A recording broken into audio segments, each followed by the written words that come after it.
Welcome to పొలిటెంట్ media.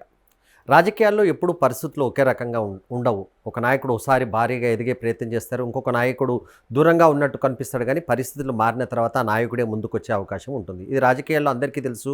ఎందుకంటే రాజకీయాల పరిస్థితులు ఎప్పుడు ఒకేలాగా ఉండవు. రాజకీయాల్లో ఒక కామెంట్ ఏం చేస్తారంటే 1+1=2 అనేది రాజకీయాల్లో వర్తించదు. వేరే దగ్గర ఎక్కడైనా ఈక్వేషన్ ఉంటుంది, కానీ రాజకీయాల్లో అలాంటి ఈక్వేషన్ ఉన్నదనే మనకు చెప్తారు. ఇంతకు మనము ఈ అంశం గురించి ఎందుకు మాట్లాడుతున్నాం అంటే, ప్రస్తుతం తెలంగాణలో ప్రతిపక్షంలో ఉన్న బీఆర్ఎస్ పార్టీకి సంబంధించినంత వరకు అగ్రనేతలు అవలంబిస్తున్న విధానం అనుకోండి, ఆ పార్టీకి సంబంధించిన డెవలప్మెంట్స్ అనుకోండి, వీటికి సంబంధించి నేను చెప్పే ప్రయత్నం చేస్తాను. ప్రస్తుతం ప్రతిపక్షంలో ఉన్న బీఆర్ఎస్ పార్టీకి సంబంధించి ముగ్గురు అగ్రనేతలుగా ఉంటారు. ఒకటి పార్టీ వ్యవస్థాపకులు కేసీఆర్, మాజీ ముఖ్యమంత్రి కేసీఆర్ ఒకరు ఉంటారు. రెండోది పార్టీ వర్కింగ్ ప్రెసిడెంట్ కేటీఆర్ ఒకరు ఉన్నారు. మూడో వ్యక్తి హరీష్ రావు, మాజీ మంత్రి హరీష్ రావు. పార్టీకి సంబంధించినంత వరకు ఆయన కూడా కీలకమైన నేత. ఈ ముగ్గురు మాత్రమే ఉంటారు.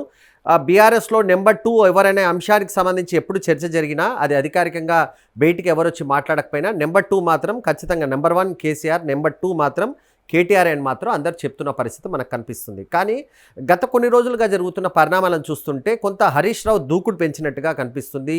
చాలా కీలక అంశాలకు సంబంధించి ఆయన ఫీల్డ్లోకి వెళ్ళి పనిచేస్తున్న పరిస్థితి కనిపించింది. నిజానికి బీఆర్ఎస్లో ఎక్కువగా ఫీల్డ్లో ఎవరు ఉంటారు, అది ప్రభుత్వంలో ఉన్నప్పటికైనా ప్రతిపక్షంలో ఉన్నప్పుడైనా కానీ ఎక్కువగా ఫీల్డ్లో ఉన్న వ్యక్తుల్లో ప్రముఖంగా వినిపించే పేరు హరీష్ రావు పేరు బాగా వినిపిస్తుంది. హరీష్ రావు కూడా చాలా సందర్భాల్లో ఈ అంశాన్ని ప్రస్తావించారు కూడా. తాను ఎక్కువగా ఫీల్డ్లో ఉండడానికి ఇంట్రెస్ట్ చూపిస్తానని చెప్పేసిన పరిస్థితి మనకు కనిపించింది. ఇప్పుడు నెలకొన్న పరిస్థితులు ఒకసారి చూస్తే, ముఖ్యంగా ప్రతిపక్షంలోకి వచ్చిన తర్వాత హరీష్ రావు జిల్లాల పర్యటన కూడా చాలా ఎక్కువగా చేస్తున్నారు. చాలా జిల్లాల్లో పర్యటిస్తున్నారు. హరీష్ రావు ఎప్పుడు కూడా తన నియోజకవర్గంలో ఉండడానికి ఇంట్రెస్ట్ చూపిస్తారు, అంటే పబ్లిక్లో ఉండడానికి ఇంట్రెస్ట్ చూపిస్తారు. అదేవిధంగా ఎక్కడ అవకాశం వచ్చినా, పార్టీ నుంచి డైరెక్షన్స్ వచ్చినా ఆయన ఫీల్డ్లోకి వెళ్ళే ప్రయత్నం చేస్తారు. ప్రజెంట్గా మనం చూస్తున్నాం 22A సంబంధించినంత వరకు ప్రతిరోజు ఏదో కార్యక్రమాన్ని ఆయన పెట్టుకుంటున్నారు. గ్రేటర్ హైదరాబాద్కి సంబంధించినంత వరకు చాలా ప్రాంతాల్లో ఏదో ఒక యాక్టివిటీ పెట్టుకొని 22A కింద బాధితులు ఎవరైతే ఉన్నారో, అంటే నిషేధిత భూముల జాబితాకు సంబంధించి ఎవరైతే నష్టపోతున్నారో ఆ బాధితులతో ఇటు తెలంగాణ భవన్లో మీటింగ్లు పెడుతున్నారు, కుత్బుల్లాపూర్లో ఒక మీటింగ్ పెడుతున్నారు, అదేవిధంగా కోంపల్లిలో కూడా ఒక మీటింగ్ పెట్టారు. ఇట్లా చాలా ప్రాంతాల్లో రెగ్యులర్గా మీటింగ్లు పెడుతూ తన వాదనను, తన పార్టీ వాదనను బలంగా వినిపించే ప్రయత్నం చేస్తున్నారు. పాలిటెక్నిక్ సంబంధించినంత వరకు విద్యార్థుల ఆందోళన మనం చూసాం. ఆ ఆందోళన కార్యక్రమాల్లో కూడా హరీష్ రావు పాల్గొన్న పరిస్థితి కనిపించింది. సో హరీష్ రావు చాలా దూకుడుగా వెళ్తున్న పరిస్థితి కనిపించింది.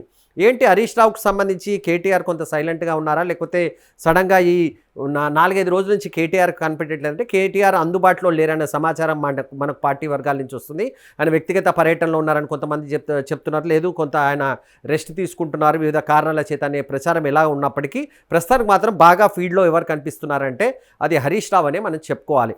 ఎప్పుడు కూడా బీఆర్ఎస్కి సంబంధించినంత వరకు జరిగే చర్చల్లో ఎవరు ముఖ్యమంత్రి అవుతారు, కేసీఆర్ తర్వాత ఎవరు ముఖ్యమంత్రి అభ్యర్థి అనే అంశానికి సంబంధించి చాలాసార్లు చర్చ జరిగింది. దానికి చాలామంది కూడా కేటీఆర్ పేరే చెప్పారు. కేటీఆర్ నాయకత్వంలోనే మేము పనిచేస్తామని కూడా చెప్పారు. ఎందుకంటే ఆయన పార్టీ వర్కింగ్ ప్రెసిడెంట్గా కూడా కొనసాగుతున్నారు. హరీష్ రావు కూడా కొన్ని సందర్భాల్లో ఏం చెప్పారంటే, నేను కేటీఆర్ నాయకత్వంలో కూడా పనిచేయడానికి సిద్ధంగా ఉన్నాను, ఆయన ఒకవేళ ముఖ్యమంత్రి అయితే ఆయన దగ్గర కూడా పనిచేయడానికి తాను సిద్ధంగా ఉన్నానని చెప్పేసి చాలా సందర్భాల్లో హరీష్ రావు కూడా ప్రకటించిన పరిస్థితి కనిపిస్తుంది. మొత్తానికైతే హరీష్ రావు మాత్రం చాలా వ్యూహాత్మకంగా ముందుకు వెళ్తారు. చాలా తన మాటలకు సంబంధించి, చాలా వాటికి సంబంధించి గట్టిగా కౌంటర్ ఇచ్చే ప్రయత్నం చేస్తారు. ముఖ్యంగా ఇరిగేషన్కి సంబంధించి ఆయన ఇరిగేషన్ శాఖ మంత్రిగా పనిచేశారు కనుక ఆ డిపార్ట్మెంట్కి సంబంధించినంత వరకు రాష్ట్ర ఆర్థిక పరిస్థితుల అంశానికి సంబంధించి దానిపైన కూడా ఆయనకు పూర్తిగా అవగాహన ఉన్నట్టుగా కనిపిస్తుంది. ఎందుకంటే ఈ 2 శాఖలకు ఆయన మంత్రిగా పనిచేశారు. ఇటు ఇరిగేషన్ శాఖకు, అదేవిధంగా ఆర్థిక శాఖకు ఆయన మంత్రిగా పనిచేశారు కనుక ఇటు బయట కానీ అసెంబ్లీలో కానీ ఈ అంశాలపై చర్చ జరిగినప్పుడు ఖచ్చితంగా హరీష్ మాట్లాడే పరిస్థితి కనిపిస్తుంది. కీలకమైన అంశాలపై ప్రస్తుతం ఆయననే ఆ రకమైన కామెంట్లు చేస్తున్నట్టుగా మనకు కనిపిస్తుంది. 2 రకాలుగా నాయకులను మనం చూడాల్సి ఉంటుంది బీఆర్ఎస్కి సంబంధించి. కేసీఆర్ అనే వ్యక్తి అవునన్నా కాదన్నా పార్టీకి సంబంధించిన నెంబర్ 1 నాయకుడు. ఇప్పుడు కూడా చాలామంది నాయకులు వచ్చే ఎన్నికల్లో మా నాయకుడు మేము కేసీఆర్ నాయకత్వంలోనే పనిచేస్తాము, ఆయననే మా ముఖ్యమంత్రి అభ్యర్థి అని స్వయంగా కేటీఆర్ కానీ హరీష్లు కానీ చాలా సందర్భాలుగా ప్రకటించిన పరిస్థితి మనం చూసాం.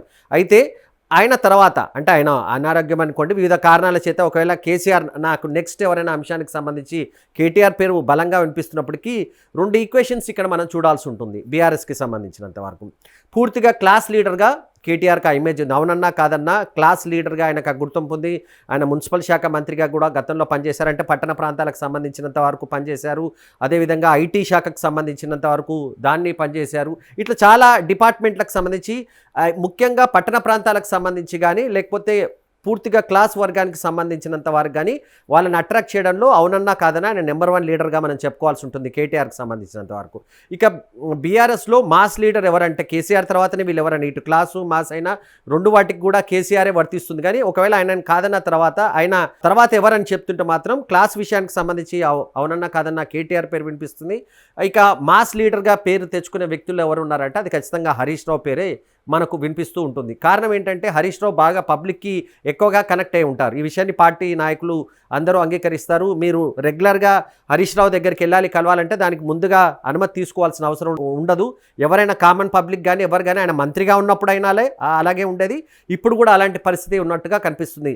ఎక్కువగా పబ్లిక్తో ఇంటరాక్ట్ అయ్యే ప్రయత్నం చేస్తారు. పబ్లిక్కి క్లోజ్గా ఉండే ఇష్యూస్లో ఆయన ఎప్పుడూ అందుబాటులో ఉండే పరిస్థితి ఉంటుందని పార్టీ నేతలు కూడా చాలా సందర్భాల్లో చెప్పారు. ఇప్పుడు కొద్ది రోజులుగా జరుగుతున్న పరిణామం ఏంటంటే హరీష్ రావు కొంత స్పీడ్గా వెళ్తున్నారు, కేటీఆర్ని దాటి వెళ్తున్నారనే చర్చ కూడా పార్టీలో జరుగుతున్నప్పటికీ పార్టీ నాయకులు మాత్రం సీనియర్ నాయకులు మాత్రం ఈ వాదనతో విభేదిస్తారు. అలాంటిది ఏమీ లేదు. ఇప్పటికీ మాకు సింగిల్ లీడరే ఉన్నారు, అది కేసీఆర్ మాత్రమే మా లీడరు. పార్టీ పరంగా వర్కింగ్ ప్రెసిడెంట్గా కేటీఆర్ ఉన్నారు కనుక ఆయన నెంబర్ 2గా మేము ఖచ్చితంగా చేస్తాము. హరీష్ రావు కూడా చాలా సందర్భాల్లో ఈ విషయాన్ని చెప్పే ప్రయత్నం చేశారు. నాకు వివాదం లేదు, పదవులు లేవు, కేసీఆర్ నా నాయకుడు, కేసీఆర్ వద్దనే ఉంటాను. కేసీఆర్ ఒకవేళ నువ్వు కేటీఆర్ దగ్గర కూడా ఆయన ముఖ్యమంత్రిగా నువ్వు ఉంటే నువ్వు మంత్రిగా పనిచేయాలని ఒకవేళ కేసీఆర్ నాకు చెప్తే అట్లా పనిచేయడానికి కూడా తాను సిద్ధంగా ఉన్నానని అనేక సందర్భాల్లో ఆయన చెప్పే ప్రయత్నం చేశారు.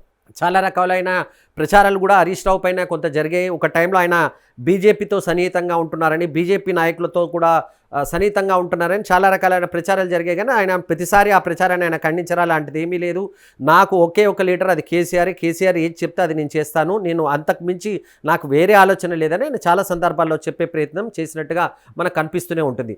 మొత్తానికి గత కొన్ని రోజులుగా హరీష్ కొంత స్పీడ్గా వెళ్తున్నమాట అవునన్నా కాదన్నా అది వాస్తవంగానే మనం చూడాల్సి ఉంటుంది. ఆ స్పీడు ఏ కారణం చేత వెళ్తున్నారు, ఎందుకు వెళ్తున్నారు అనే అంశానికి సంబంధించి భిన్నమైన అభిప్రాయాలు, భిన్నమైన ప్రచారాలు జరుగుతున్నప్పటికీ పార్టీలో మాత్రం అలాంటిది ఏమీ లేదు.